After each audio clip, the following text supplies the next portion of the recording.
Olá, hoje é 5 de janeiro de 2025, domingo, e você está no melhor lugar que poderia estar. Você está no colo do Pai.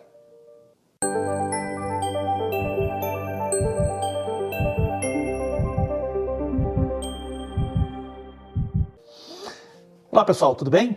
No devocional de hoje nós vamos tratar de um tema relacionado à ousadia. O título da lição é Mantenha-se firme. O autor nos exorta de que nada adianta o ano novo se você ainda é quem era no ano passado. Em Hebreus 10, 23, nós temos uma passagem que diz o seguinte: apeguemo-nos com firmeza à esperança que professamos, pois aquele que prometeu é fiel. A palavra-chave é perseverança. Veja, o início de um novo ano, ele geralmente nos enche de entusiasmo, né? A gente fica cheio de planos, mas quantas vezes esse entusiasmo desaparece com os primeiros desafios? Hoje nós vamos refletir um pouco sobre como se preparar para permanecer firme naquilo que Deus nos chamou para realizar. Veja, nós somos chamados por Deus para perseverar. Mesmo diante de adversidades, nós não podemos caminhar baseado simplesmente nas nossas emoções. Porque emoção geralmente é passageira, geralmente é circunstancial, né? Mas propósito não. Propósito, ele não é passageiro. Então, ao invés de nos basearmos em emoções, né, nós temos que nos basear em propósitos, né, que andam lado a lado com a fé. Propósito é algo que, através da fé, você exerce. Emoção é passageira, propósito é permanente. Emoções são estados ali momentâneos, né? Entusiasmo, alegria, tristeza, tudo isso muda rapidamente e depende das circunstâncias que estamos vivendo, né? Essas emoções elas acabam nos impulsionando para tomar algum tipo de decisão, mas essas decisões não são tomadas com consistência, porque elas não têm consistências para se sustentar por longos períodos de tempo. Porque realmente nós somos seres influenciados pelo meio, volúveis, né? Por exemplo, no início do ano a gente pode até se sentir motivado para adotar novos hábitos, né? Academia, leitura bíblica, mas se a gente basear esse tipo de iniciativa, né, na empolgação, na emoção, né, no entusiasmo, né, provavelmente nós desistiremos quando surgirem dificuldades ou então uma outra atividade mais interessante. O propósito é diferente disso. O propósito é convicção. O propósito está fundamentado em algo bem maior, alinhado com a vontade de Deus. Ele não depende de você estar sentindo alguma coisa ou então das circunstâncias. O propósito é um chamado que exige de você fé, que exige de você perseverança e que exige de você disciplina para ser cumprido. Veja, Jesus cumpriu o propósito dele na cruz. Mesmo diante das emoções intensas ali que ele passou, suando sangue, angústia, né? Está lá em Lucas, no capítulo 22, né? Mas Cristo sabia que era necessário para a salvação da humanidade.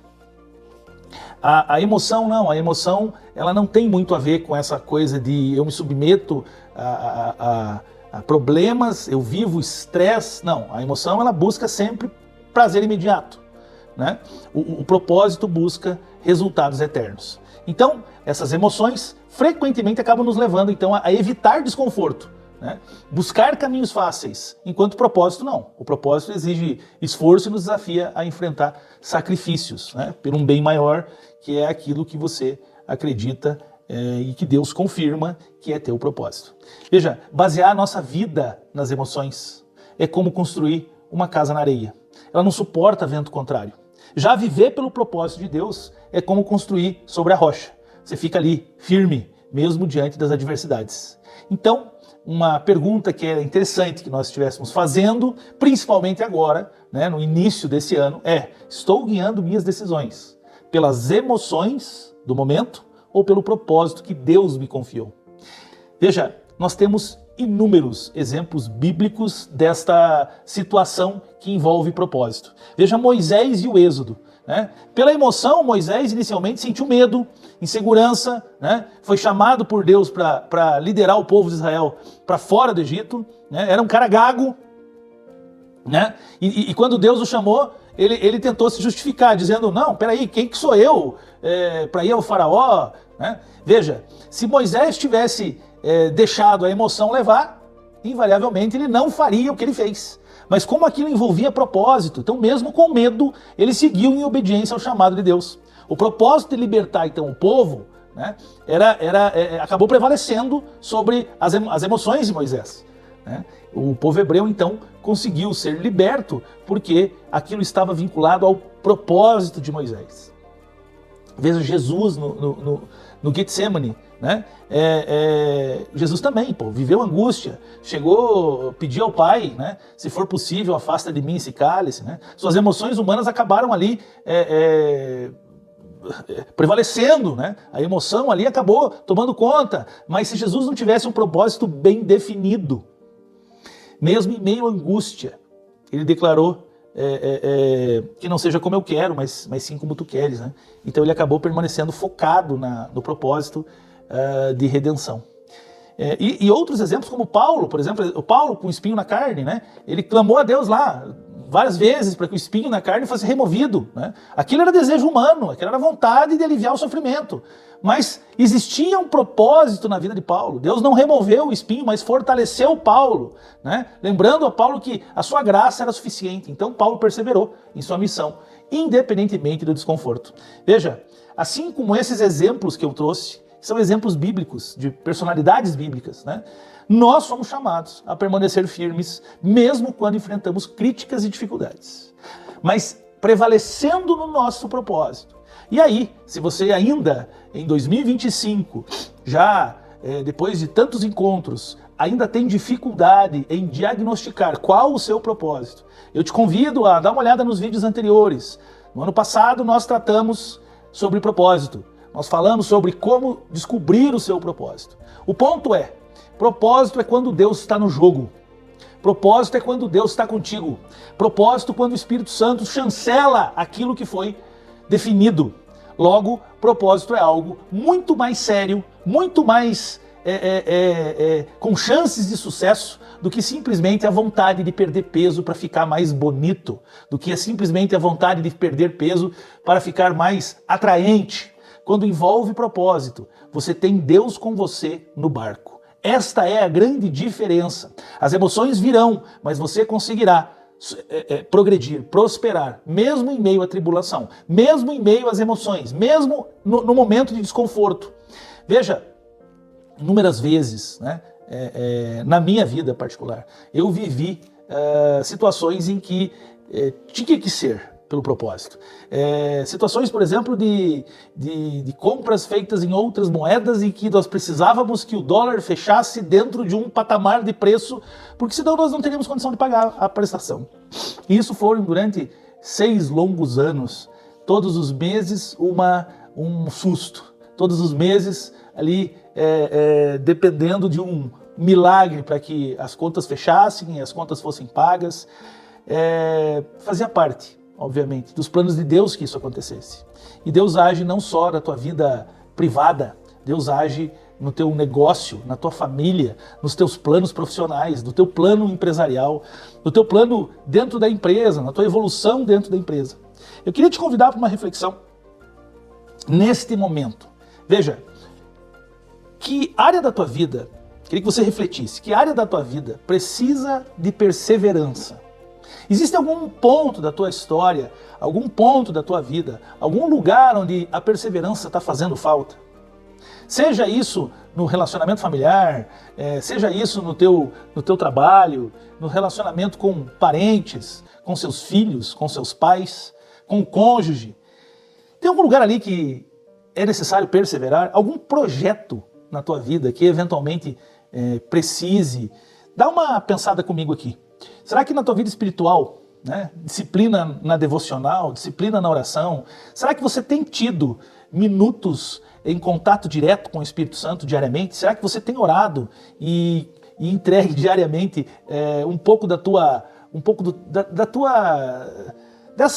dessa nossa energia do dia a dia, dessa nossa ansiedade do dia a dia, dos nossos medos do dia a dia? Será que você tem tirado um tempo para colocar isso na presença do Espírito Santo? Tua vida espiritual tem tido dificuldade de acontecer? Você está com dificuldade de confiar nos planos de Deus diante das orações que você tem feito? Ou você está com medo do silêncio de Deus? Deus está em silêncio, você tem pedido e Deus não está respondendo? Isso te causa apreensão, medo? Talvez em algum relacionamento teu, você esteja se esforçando para restaurar alguma coisa rompida lá para trás, né? Alguma amizade que ficou meio balançada. Perseverança às vezes esteja faltando naquele momento de perdoar, porque não tem sido fácil, porque eu não admito aquilo que aconteceu. Então meu coração está travado no perdão, eu não consigo liberar. Será que dentro da tua vida profissional, lá no trabalho, está faltando persistir em alguma dificuldade que você até agora não deu conta de resolver? Será que o teu crescimento profissional está travado por quê? Será que está faltando a oportunidade certa para você e há muito tempo essa oportunidade não aparece? Será que está faltando perseverança nesse sentido? Faz uma reflexão, pensa uns minutinhos sobre que parte da área da tua vida, que parte da tua vida tem faltado perseverança. Será que lá na parte das finanças, será que você tem conseguido acumular aquilo que você se planejou para acumular? Será que você tem conseguido superar crises financeiras dentro de casa, né? Será que você tem conseguido, será que está faltando um pouco mais de perseverança em evitar o desânimo diante da dificuldade? Veja, todos nós temos sonhos, todos nós temos projetos pessoais e nenhum deles, meu irmão, nenhum deles, minha irmã, vai prosperar se você não tiver perseverança. Se você não conseguir se manter firme. Agora, para se manter firme, mais fácil se for através do propósito. E aí, eu queria te pedir para você identificar uma dessas áreas que eu acabei de enumerar aqui, né? Áreas da vida. Identifique uma dessas áreas onde você sente que precisa de mais perseverança, né? E aí eu te peço, quais passos você pode dar hoje para permanecer firme, confiando que Deus está ao seu lado? O que você pode fazer hoje para que você permaneça convicto, confiando que Deus está com você? O que você pode fazer hoje? Talvez você possa iniciar um momento a sós com Deus. Talvez você possa iniciar um momento você e Deus, no sentido de pedir a Deus que te ajude, primeiro, a encontrar o propósito. Se você já encontrou, a perseverar. Porque o vento vai bater. Se a casa não estiver firme, se a estrutura não estiver bem feita, vai cair. Como milhares e milhares e milhares de casas caem a todo instante. Ao nosso lado, às vezes. Então, para que a gente conclua o estudo de hoje, nós precisamos entender que a perseverança é a chave da vitória. Deus não nos criou para desistirmos, mas para permanecermos firmes no propósito que Ele nos confiou. E eu queria trazer para você amanhã 5 passos para que você não desista. Não desistir tem método. Não desistir tem forma. Tem como, através de 5 passos simples, você garantir que vai se manter firme no propósito. Legal? Mas é só amanhã. E eu queria te convidar para estar conosco amanhã. Não perder a segunda parte desse estudo, onde nós vamos aprender como aplicar 5 passos práticos para perseverar em qualquer situação. Tá bom? E eu queria orar por você, que nessa manhã talvez esteja precisando de perseverança. Vamos orar? Senhor nosso Deus, nós agradecemos pela possibilidade que temos de entender que em Cristo somos mais fortes. Obrigado porque Teu Espírito Santo tem nos sustentado até aqui e cremos que vivendo o propósito que o Senhor tem para nós, Ele nos sustentará até o final da jornada, onde obteremos a vitória. Pedimos que o Senhor esteja conosco, pedimos que o Senhor nos dê discernimento para entendermos a Sua vontade para a nossa vida e para seguirmos firmes naquele caminho que o Senhor desenhou para nós. É o que pedimos no nome santo de Jesus. Amém. Pessoal, obrigado por mais uma manhã. Que bom que você esteve aqui. Você esteve no melhor lugar que poderia estar. Você esteve no colo do Pai. E eu queria te pedir, se eventualmente você conhece alguém que está desanimado, precisando ouvir essas palavras, que você encaminhe esse vídeo para ele, compartilhe esse vídeo com ele. Porque afinal de contas, todos nós precisamos desta injeção e esse pouquinho de verdade que é essencial para nós perseverarmos. Tá bom? Amanhã eu vou te ensinar 5 passos e eu espero te encontrar aqui 6h15 da manhã. Tá bom? Que Deus te abençoe. Tchau, tchau.